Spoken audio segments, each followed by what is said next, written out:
morning. I just wanted to start off before we give you the report of how we did on the campaign and how everything all worked out. I thought it was quite successful, and you hear about it in a little bit, but we had something very special that we want to do. It was something that Judy Worth had made a quilt for us, and when she made the quilt, before she passed away, she says, "I'd like you to use this somehow for the capital campaign."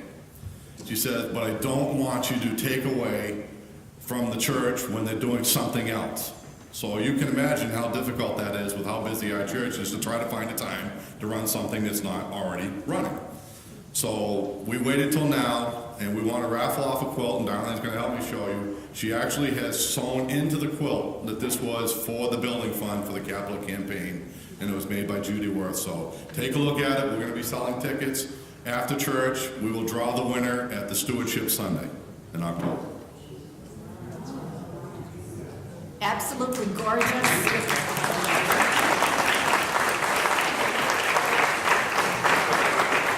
It's amazing how that legacy of love lives on, you know, even when we've... So if you're interested in tickets, you can see Darlene and myself downstairs, and they're going to be $1 a ticket or 6 for $5.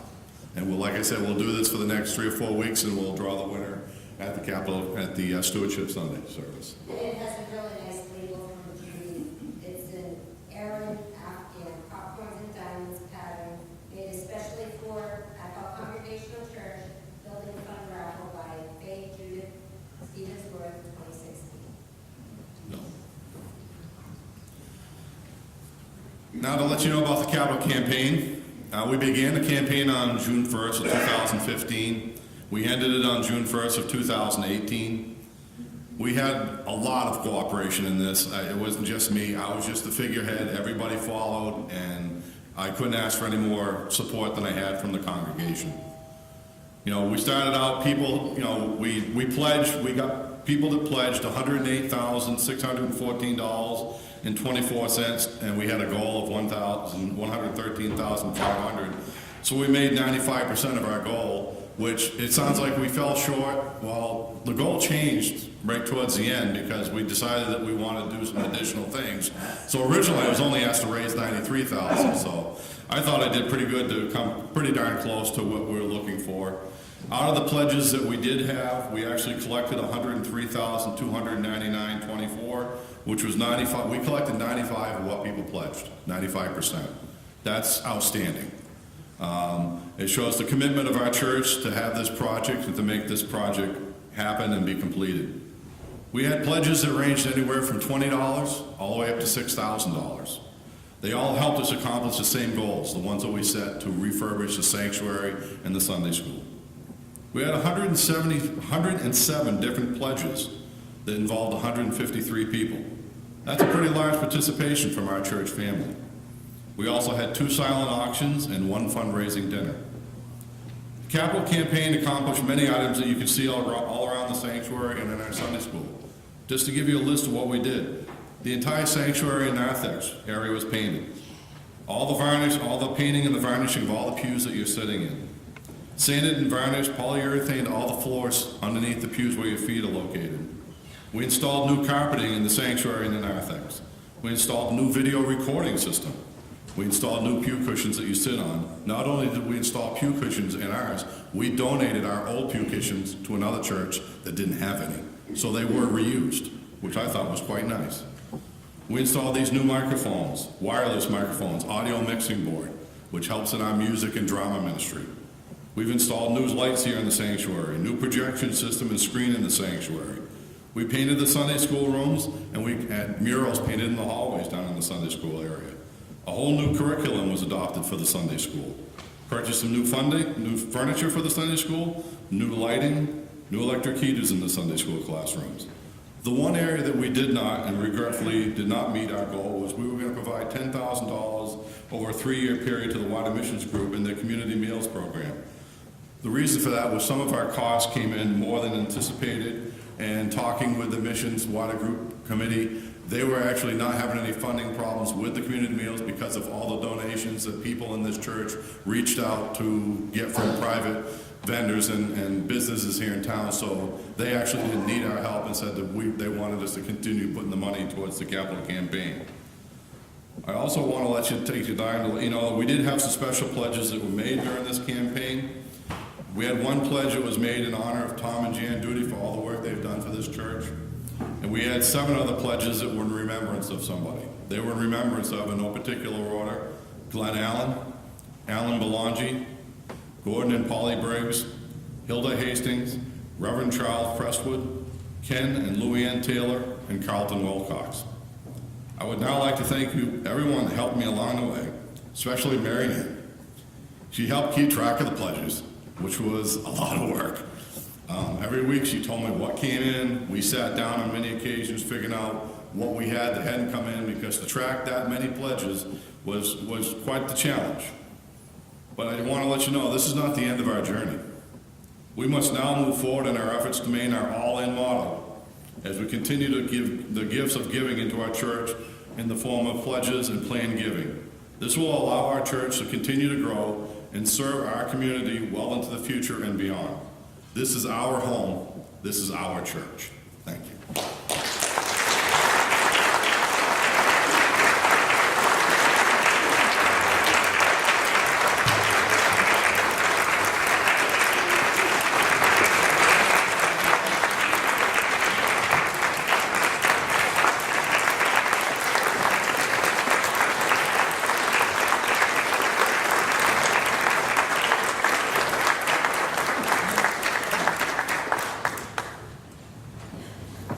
Well, Tim, I think you can see from folks' response to you that your hard work and your enthusiasm was much appreciated. And, we were wondering, can we do this? Should we do it? It's a lot of work. A capital campaign is a scary thing to undertake. And Tim said, we're going to do it.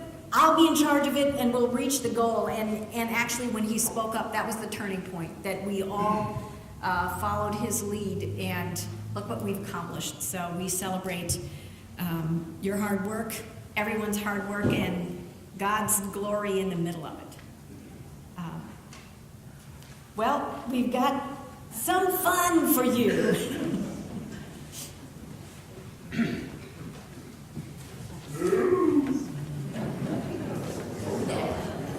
There's an amen.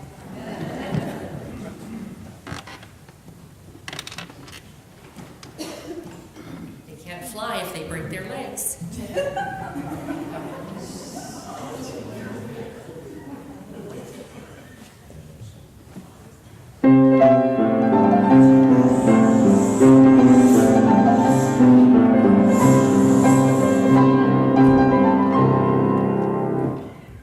Thanks for keeping up with me, Lise. I had to fly so fast so I could practice my slogan without interruptions from my super disciple colleagues.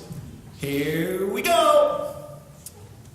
Hey, super disciples, hey, super disciples, hey, super disciples, hey, super disciples. Put your hands up, oh yeah. Put your hands up, oh yeah. If you love God, then you need to find a slogan that fits. If you love God, then you need to find a slogan that fits. Just pick me, oh, oh, oh, oh, oh, oh, oh, oh, oh, oh, oh, oh. Just pick me, oh, oh, oh, oh, oh, oh.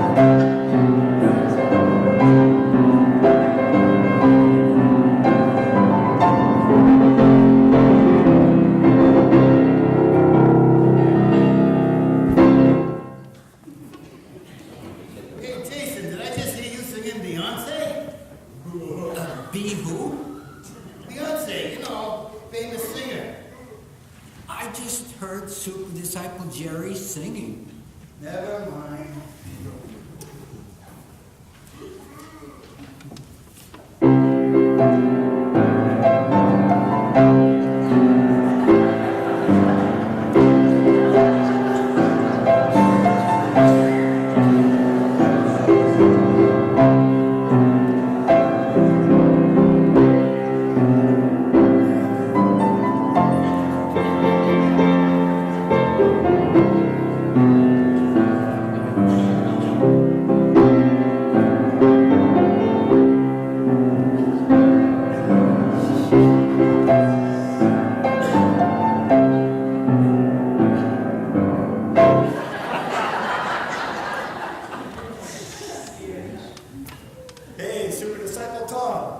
took you so long?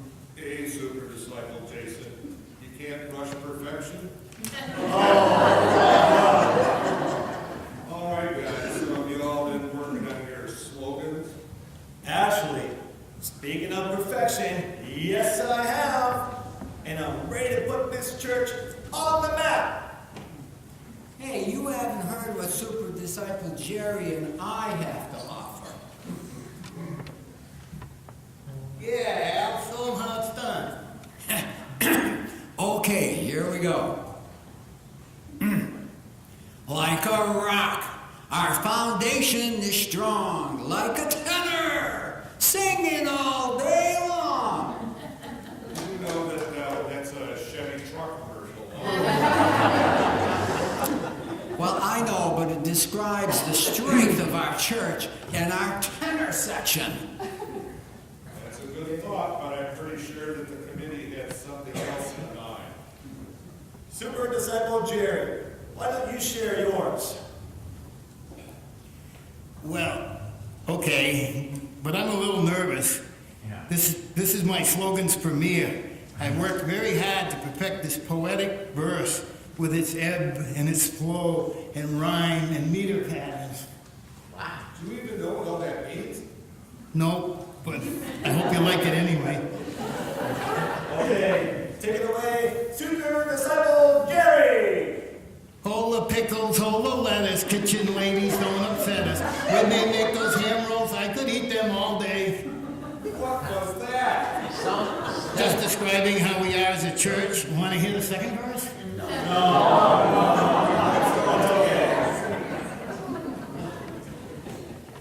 Super Disciple Jerry, you make us sound like the Athol Congregational Buffet. Yeah. And what about egg salad bowls? And why no mention of the bass section, huh? Wait a minute, disciples, you're missing the point. With all these musical commercials you've created, you would think it's Jingle Sunday. Well, no, that's in December. Ho, ho, ho. He's kidding, right? It's Slogan Sunday. Do you gentlemen know what a slogan is? Oh, I do.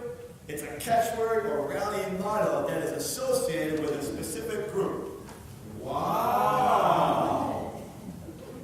Did you just Google that? Maybe he did. Nope.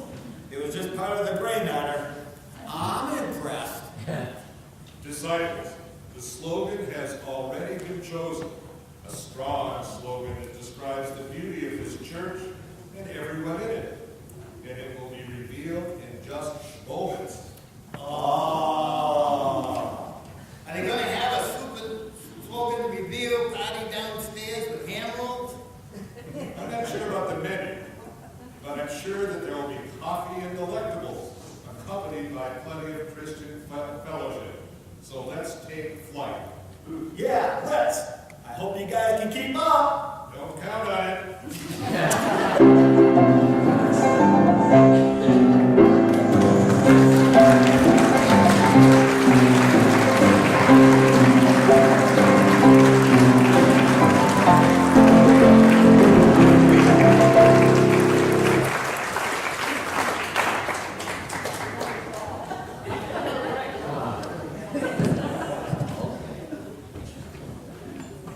Oh, it's hard to follow the super disciples, isn't it? But I have the great job of announcing the slogan winners. And we are all winners. Let's think for a minute the path that we've taken. Think about those words that we put together right here at in this congregation. What were they? Shout them out that you remember. What's about our church that you love? That there's something special? Let me try that again. Guys, I'm going to ask you for words, and then you come whatever word. You don't have to wait to raise your hand. Just, all right. You got it now? Nod your head. All right. We are going to share some of those words we started. Oh, my goodness. Try to read, because we're making it happen. Some of those words we thought of that meant our church to us. What are they? Yes. Love. Keep coming. Community.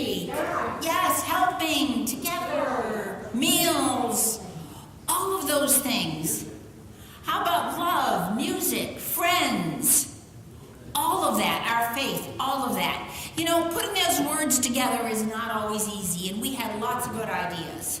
Think back to Jesus.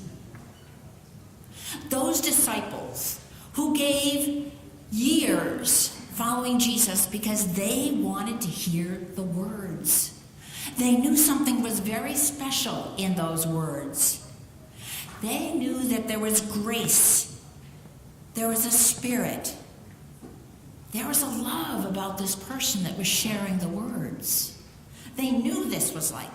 And like the disciples, we are always learning and growing and serving in this church.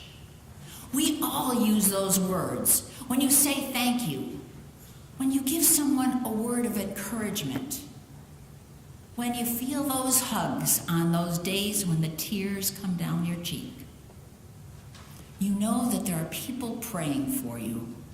There is a family coming together for each one of us. And you don't have to have a membership in this church. You just have to want to be part of it.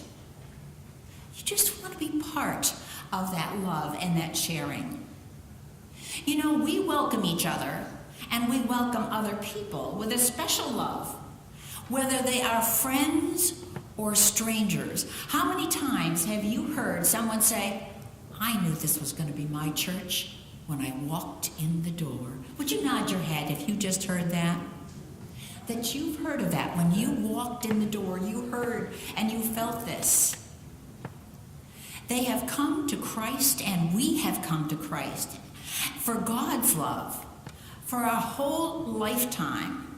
All are welcome. It doesn't matter whether you just came in the door this morning or you've been here since you've been a babe in arms. And I bet there's people here that have been here that long. That you've been here forever.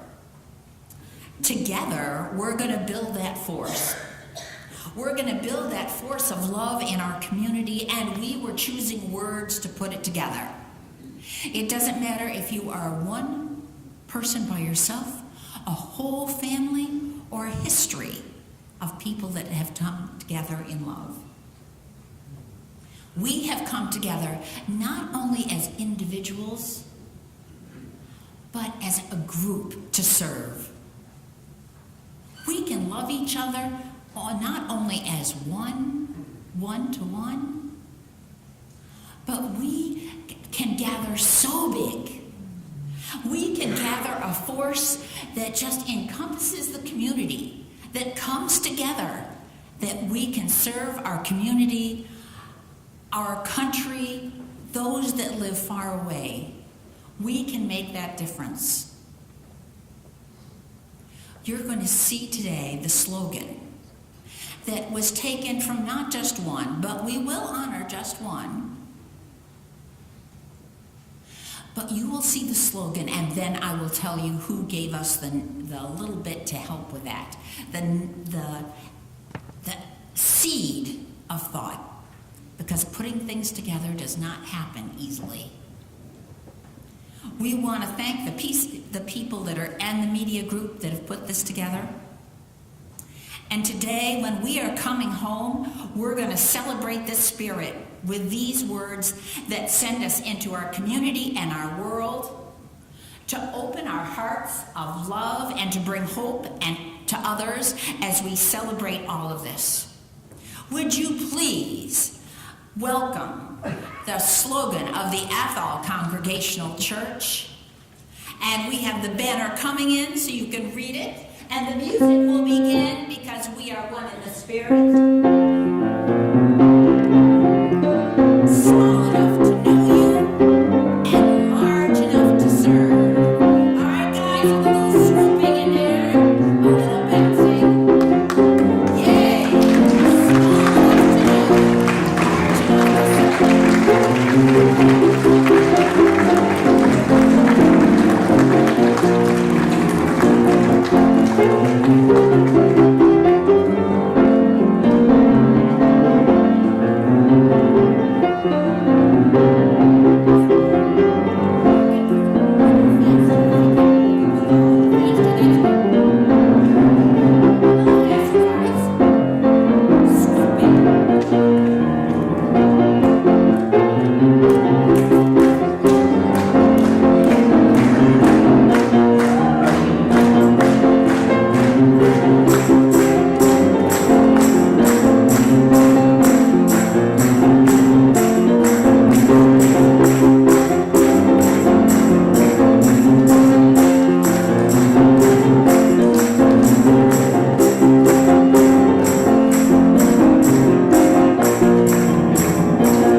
Of course she does. Did you want to say anything?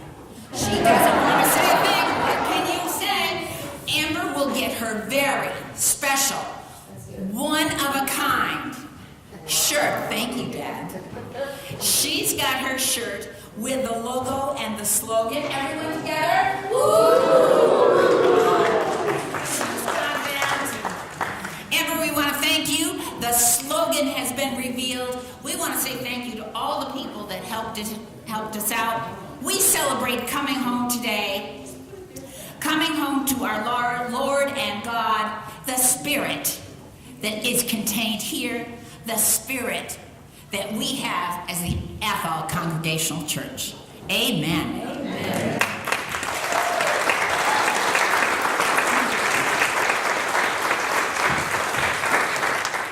And thank you to the hard work of the committee, Bonnie Benjamin, Mark Johnson, Don Rosati, Tom White, and Reverend Candy. And let us join together.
I am the church. You are the church.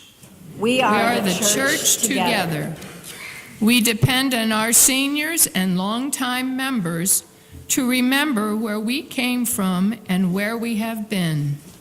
We are the church together. We depend on our children to retell our sacred stories as they grow. We are the church together. We depend on our youth and young adults to ask us why we do things this way and to suggest something new. We are a church together. We need each other to be the church. We are a church together.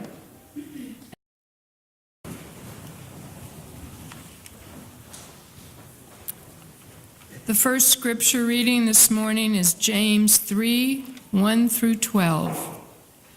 Not many of you should become teachers, my brothers and sisters, for you know that we who teach will be judged with greater strictness.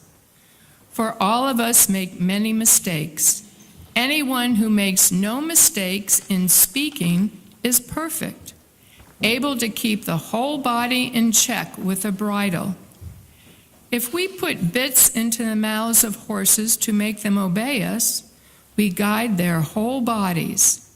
Or look at ships. Though they are so large that it takes strong winds to drive them, yet they are guided by a very small rudder wherever the will of the pilot directs. So also the tongue is a small member, yet it boasts of great exploits. How great a forest is set ablaze by a small fire. And the tongue is a fire. The tongue is placed among our members as a world of iniquity. It stains the whole body, sets on fire the cycle of nature, and is itself set on fire by hell. For every species of beast and bird, of reptile and sea creature, can be tamed and has been tamed by the human species. But no one can tame the tongue, a restless evil full of deadly poison. With it we bless the Lord and Father, and with it we curse those who are made in the likeness of God. From the same mouth come blessing and cursing. My brothers and sisters, this ought not to be so. Does a spring pour forth from the same opening both fresh and brackish water? Can a fig tree, my brothers and sisters, yield olives, or a grapevine figs? No more can salt water yield fresh. And the second reading is from Mark 8, verses 27 through 38. Jesus went on with his disciples to the villages of Caesarea Philippi, and on the way he asked his disciples, "Who do people say that I am?" And they answered him, "John the Baptist, and others Elijah, and still others one of the prophets." He asked them, "But who do you say that I am?" Peter answered him, "You are the Messiah." And he sternly ordered them not to tell anyone about him. Then he began to teach them that the Son of Man must undergo great suffering and be rejected by the elders, the chief priests, and the scribes, and be killed, and after 3 days rise again. He said all this quite openly. And Peter took him aside and began to rebuke him. But turning and looking at his disciples, he rebuked Peter and said, "Get behind me, Satan, for you are setting your mind not on divine things, but on human things." He called the crowd with his disciples and said to them, "If any want to become my followers, let them deny themselves and take up their cross and follow me. For those who want to save their life will lose it.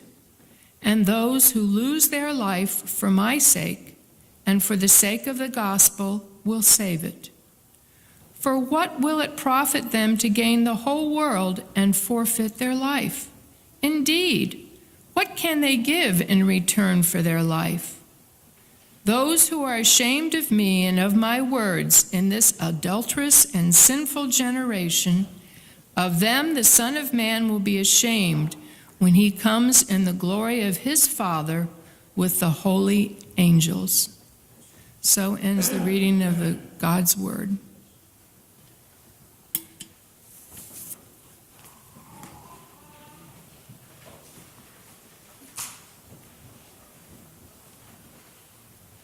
A widower who lost his wife a number of years before, was seen by a friend humming and almost dancing down the aisle of the supermarket. Even though he couldn't walk very well, he was holding on to the handles and moving in time to some music that nobody else could hear. And the friend came up to him and he said, "You look so happy."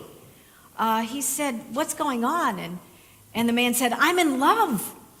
And the friend said, "Wow, that's wonderful. What's she like?" And he said, "Oh, she's so wonderful." And he said, "Well, what is it about her? Can she cook really well?" I don't think so. Mostly we eat takeout or I cook." "All right, well, does she like to dance? Because I know you used to like to dance. Maybe that's it. She likes to dance." And he's like, "No, she doesn't like music really that much." "Oh, maybe it's her sense of humor.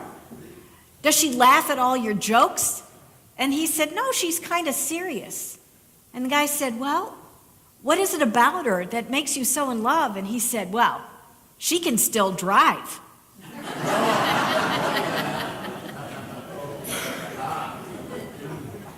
Different qualities at different times of life that are appealing.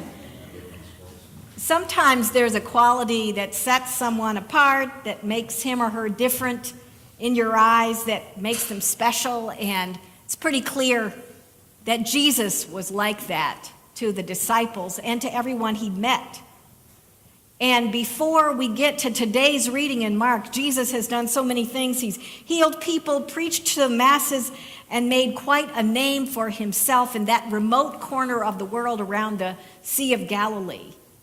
And the disciples want to celebrate how well everything is going. They want to lift him up and honor Jesus as the Messiah. And they're thinking, we're in the inner circle, we're more famous than anyone else around. And then Jesus puts a damper on the whole thing.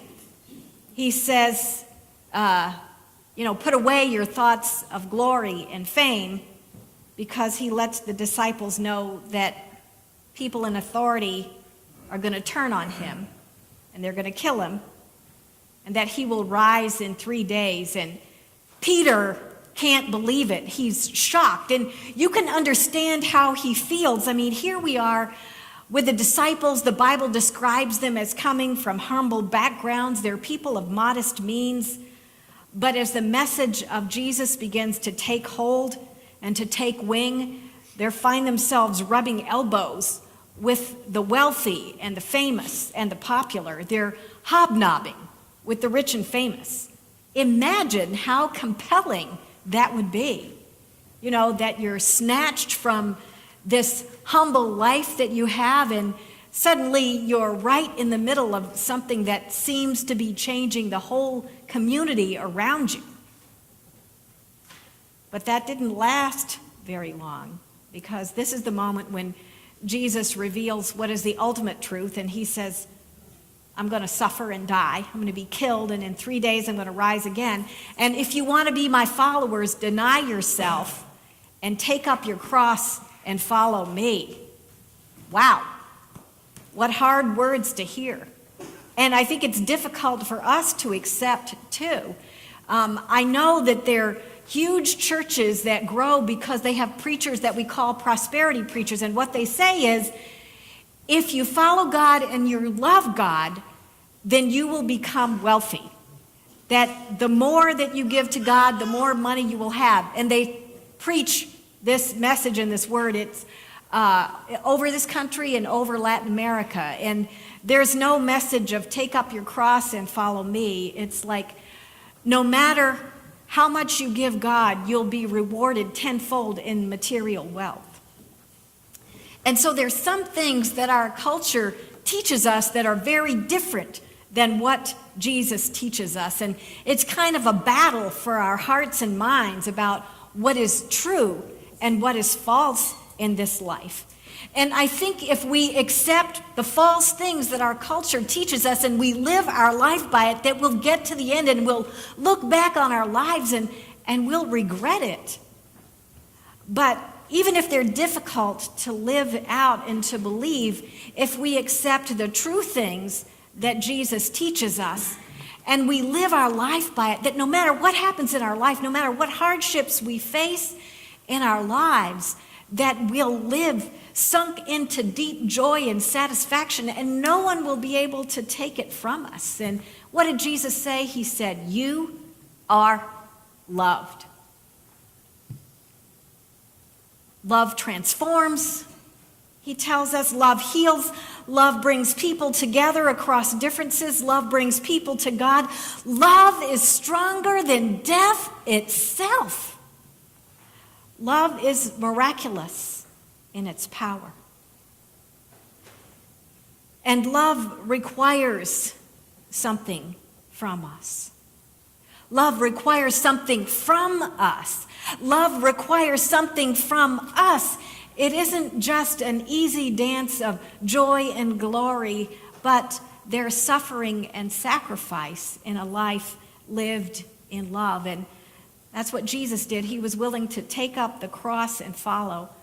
And you know, some of the people that I most admire aren't the soundbite celebrities who carefully measure out their words in public or on Twitter. They aren't people that I might see on TV or read about in the paper. They're people around here. I have so much admiration for many of you right here in this church, of hearing the struggles you face and day by day trying to live in it and through it and live it with love. And I'm not going to tell your stories. I've heard many of them, but your story is your story to tell. This past week, we had a meeting with some of the leaders planning for the Capitol campaign, and I was so touched and moved by some of the things people sitting right around you shared. But I want to tell you about a couple that I met when I served in this tiny little church in Michigan when I was green, wet behind the ears and very green through and through as a pastor. And, I had certain ideas about what a pastor should do. And, that kind of molded me and shaped me into a different person. But there was this one couple in the tiny little church in the middle of a cornfield in northern Michigan when I was 28 years old. And anything I tried that was different, I was pretty sure they'd be in my office on that Monday morning and they would be saying that they didn't like it. And they would be telling me how to do something different.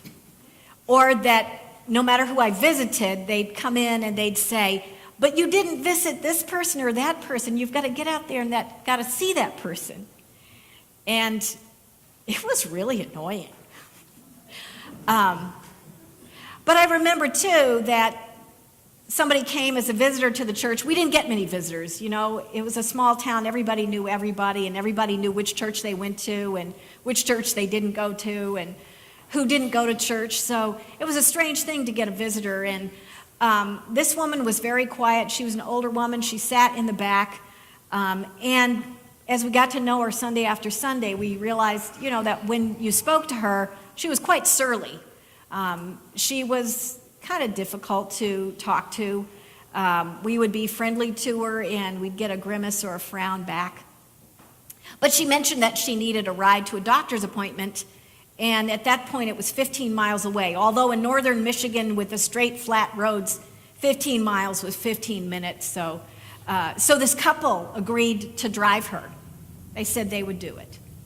And then, a couple months later, she had another appointment. She called them up. They drove her again. And then they would periodically, just bring extra food that they had over to her house, got to know her a little bit. And then she started sitting with them in the pew. And then about a year later, she was diagnosed with cancer. And, that many years ago, there weren't that many treatments for various kinds of cancer. And the cancer treatment center was 2.5 hours away. It was in Grand Rapids. And so they took her to her treatments faithfully, driving down to Grand Rapids, driving back. And the interesting thing about this woman was that little by little, there were such tiny changes that you could hardly notice it, that she became happier and smiled more and laughed more and was more enjoyable to be around. And they continued to drive her to her appointments. and her life began to spill out of her towards the end, and they were with her for every moment of it. And even when she passed on, she didn't have any family or friends except for them. They took care of all the arrangements for her service. And they were there with the 6 other people and the people from the church. There were about 10 of those. It was a tiny little church. And we all stood together at her funeral service at the end.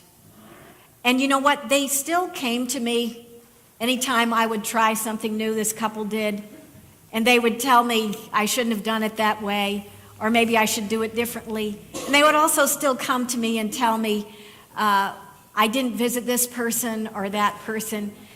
But you know, it felt so different at that point, because at that point I realized, you know, they were trying to encourage me and help me and teach me and show me how to be a pastor of the community that they've been a part of for so many years. And I came to truly admire the way that they followed Jesus. And they became some of the people that I missed the most when I left that community. So Jesus' disciples, they were so happy to be following Jesus and to experience the miracles and hear the amazing preaching and see the crowds around him and wonder where it could take them all to be on his right and his left hand when he came into the kingdom, when he overthrew it all. And they were so befuddled and terrified when it all changed and Jesus was arrested and put to death. They were so afraid that they fled. And when Jesus came back to them, when he was resurrected and returned to their midst, they received a kind of renewal and empowerment and courage that allowed them to spread Jesus' message of love and power to the whole world, overturning the powers and principalities of the world. So, what's the story for us? I guess that it's so easy to get caught up in the glitter and the glamour of the culture around us and to believe the false messages that we hear day after day. But if we have time to turn our eyes upon Jesus and look into the face of pure love and humble power, then we can be a people transformed and renewed, and the things of earth will go strangely dim with our eyes on the magnificence of that grace. And that's the good news for today. Amen.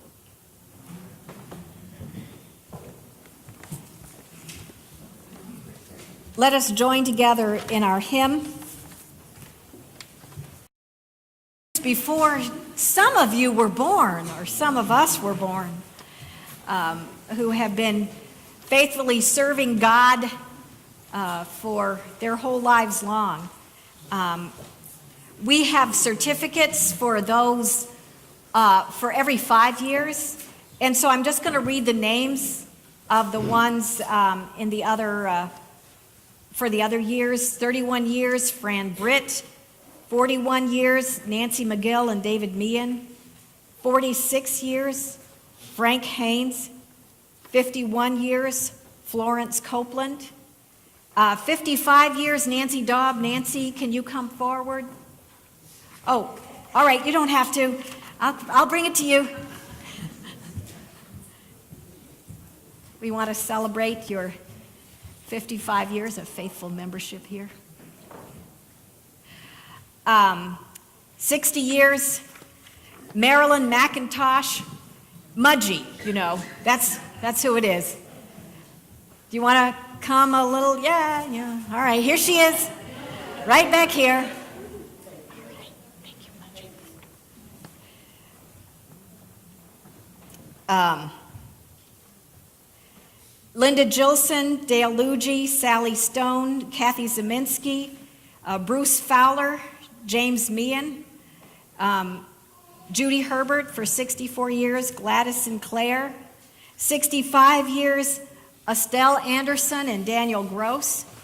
And Estelle, there you are. She made it all the way here this morning. So Estelle, we celebrate your many faithful years being part of this church.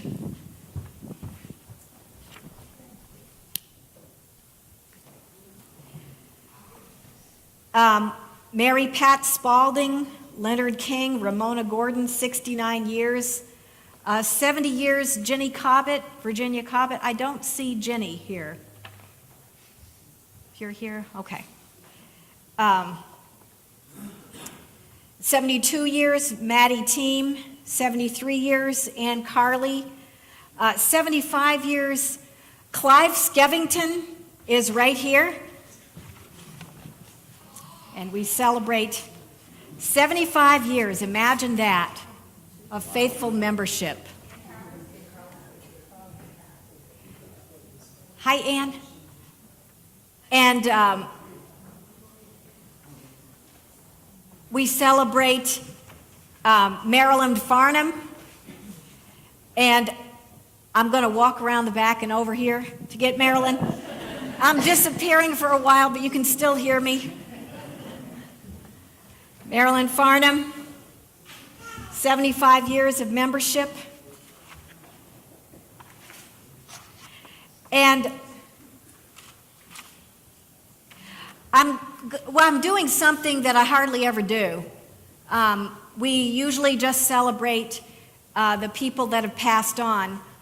But Jane McGurk would have been a member of this church for 80 years. And she just passed away very recently.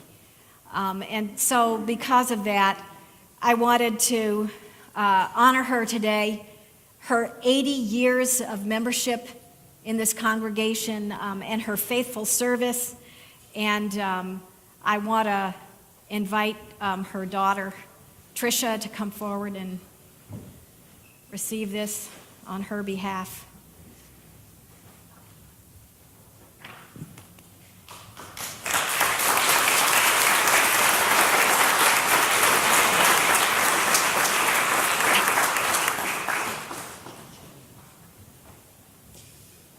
So let's see.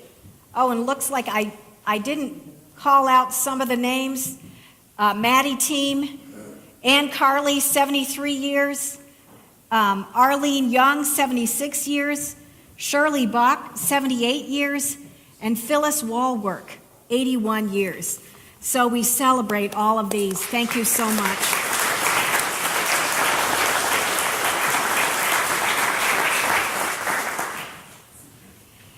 And such amazing witnesses. You know, if you're having a problem and you're not sure what to do or how to do it, just go and see one of these faithful members of the church, because they've seen many things and gotten through very difficult situations and kept their faith in the middle of it, and they have much wisdom to offer. There